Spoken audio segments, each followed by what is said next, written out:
My name is Daniel Carter. I'm 44 years old. I'm from Minnesota, United States. Originally born in Seoul, Korea. Birth search to me is a missing puzzle piece.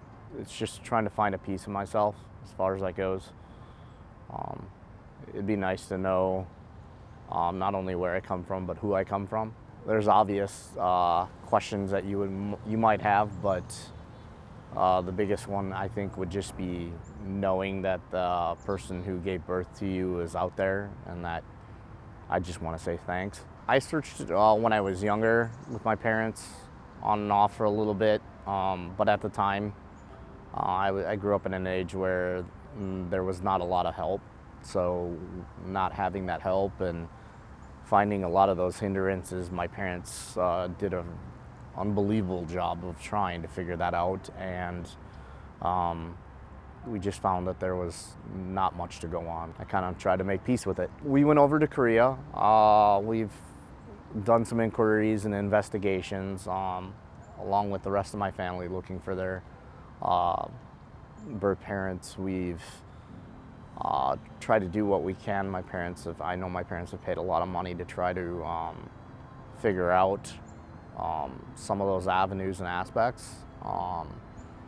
We went on a trip to Korea. Since then, my parents have been back and forth with my other siblings quite a bit. It's really hard when you don't have any information to go on. So, yes, I have always wanted to look for my biological family. I think it's important to know where you come from, where your roots are. It's a part of you. It's a part of your soul.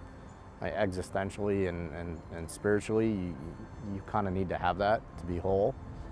And I'd also want to be able to, thank my birth parents, because for whatever reasons everything happened, my life has turned out pretty good. There was very little, almost nothing for me in comparison to my siblings. But again, I think I was adopted at a different time, and adoption has become a little bit easier. We're finding out a little bit more information, and people have kind of caught on to the different hurdles that they have to sit there and overcome on both sides of it, from here as well as over in Korea.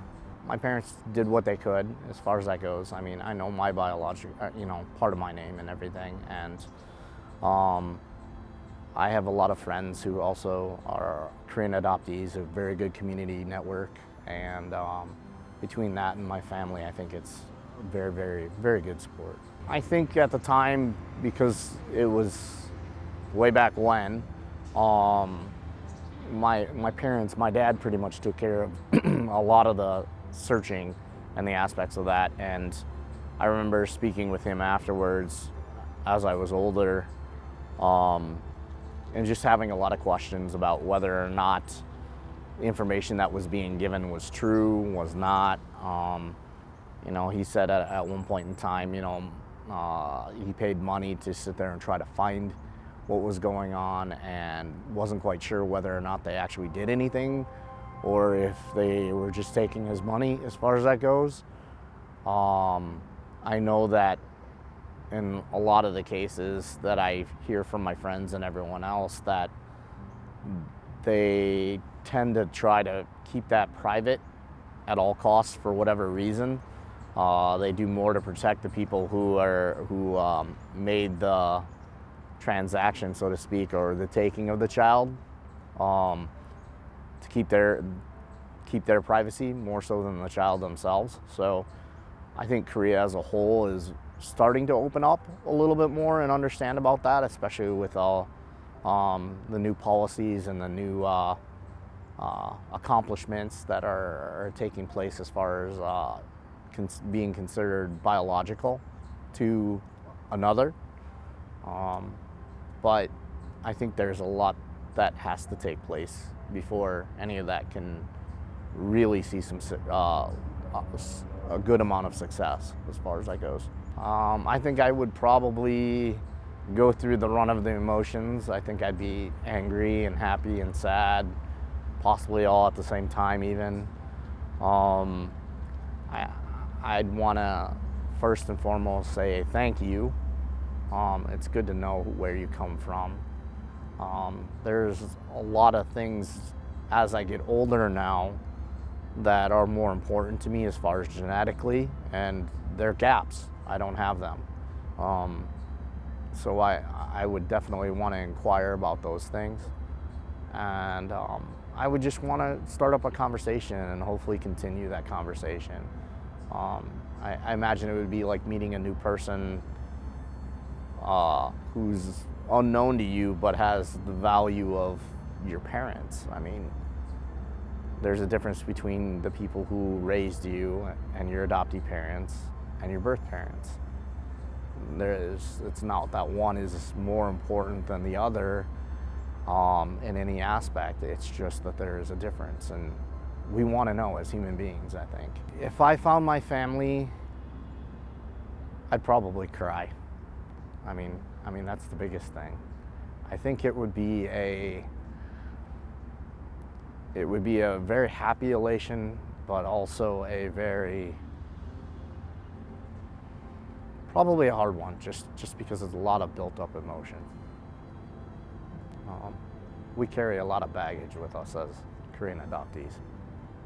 I think as far as the assistance and the help, I would love to see that connection, and it sounds like Adoptee Hub, that's their plan, is to connect the one side with the other and hopefully overcome some of the hurdles, the major hurdles on each side, making the transition easier for adoptees and hopefully easier for parents, birth parents as well.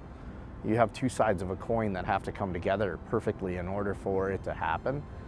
So right now, I think on both sides you have legality issues as well as stigmas and traditions that have to be broken down that are generations, old. And that mentality has to be either released and forgiven, or it has to be, just knocked down and overcome.